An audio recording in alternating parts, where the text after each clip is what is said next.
The San Diego Prep Insiders Basketball Podcast is powered by Jersey Mike's. Jersey Mike's, a sub above. Hey, sports fans.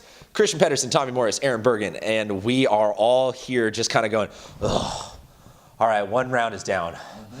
And we're all here kind of looking at this graphic going, hey, Guajome Park, you got kind of a cool mascot. Yeah. That's a frog, by the way. I figured. You know what? It's about as scary as you can make a frog, I think. Scarier than TCU. Oh, okay, fair enough. Braden Sprint, don't add us. So, guys, we now move into the quarterfinals. There are 8 teams left. We'll call this a little bit more cream of the crop because now we stop talking about less 1-16 to 15 type. And this is teams that need to be playing each other and duking it out. This is a fun bracket. This definitely got some intrigue in the second round. Baby. It's going to be fun. So let's start. Maranatha Christian, the 1 seed, is playing host to Southwest El Centro. We started you for D5, so we'll give you second crack at the D4 bracket. We'll go with you. I'm going with the upset here. I'm going Southwest over Maranatha Christian. This is a Southwest team that early on in the year I pegged as one of the co-favorites in this division. Football season ran a little long for them, of course, making it all the way to the state finals. And once their guys got back and were healthy, this was the best team in the desert area outside of Brawley.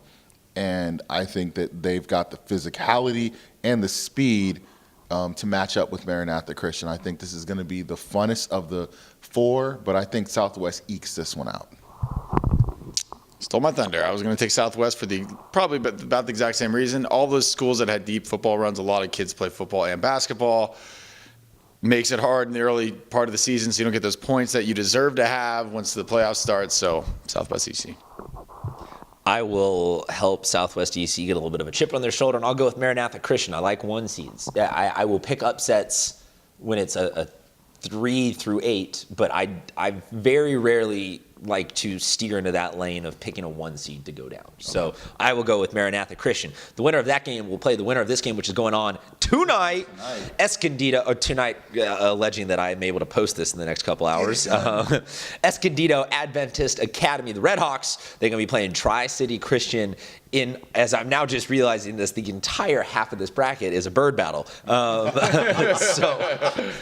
So guys, who has the larger talons? Giant cage match. Okay.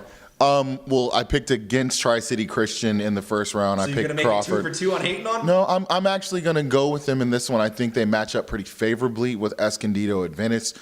Chase Webb's had a great year, breakout season for the junior.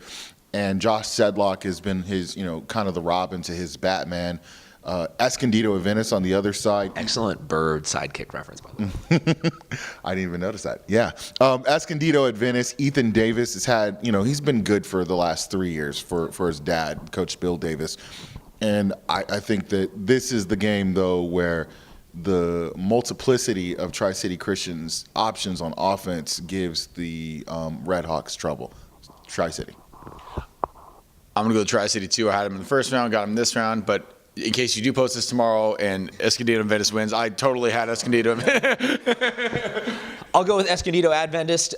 They have been there now a couple of times. They've made some deep runs into the playoffs, so I like that. Tri-City Christian, they got tested versus Crawford. Crawford is a hard team, so you got to think that there is an argument to be made there. You guys have both made that argument, but I will go with Escondido Adventist, just off the fact that bird also looks a little bit angrier. Onto the other side of the bracket, this is the more land-based mascots half of the Division 4 playoffs.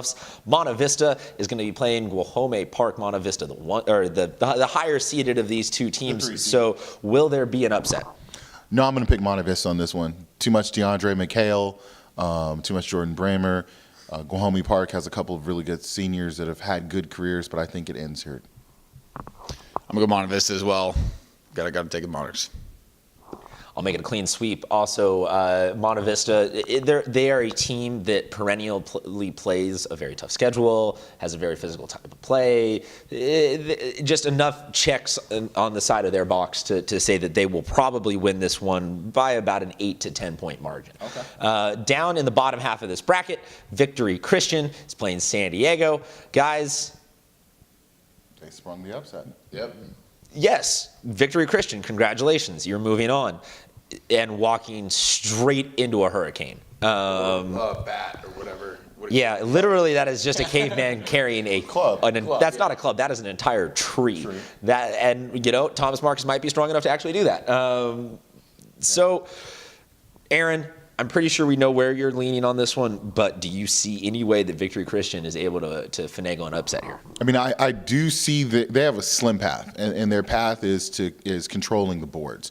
And they have a freshman that I've talked about a couple of times, and I can't get his name correct for the life of me.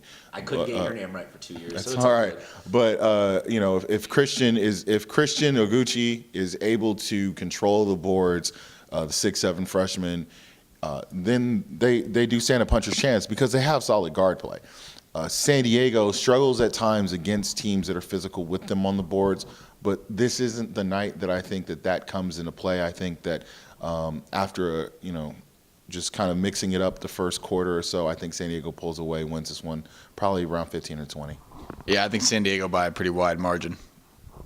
I will agree with that. I think that this is something that we will now look back at this game in a couple years and go, that was the moment where Victory Christian learned just what it took to be a dominant team. And you mentioned them having a younger, decidedly skill set in terms of their demographics. So it's something where everyone has to take those lumps at some point. So this is going to be probably a bad beat that you will look back on it and go, that lit a fire underneath that team that translated into a D4 championship in a year or two. Yeah, agreed.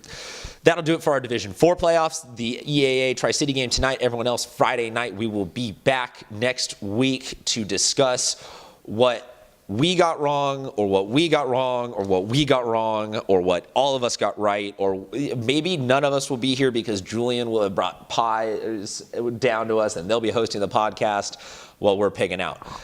Hit us up on Twitter. Let us know if you think we're right, if you think we're wrong, or just even if you watched literally to the end of this. If you watched to the end of this podcast and you hit us up on Twitter, we'll give you a shirt. Send us a thumbs up emoji. Yeah, send us a thumbs up emoji if you made it to the end of this podcast, and we will literally mail you a slam dunk contest shirt because we have extras of those. Thank you very much, sports fans, and we will see you later.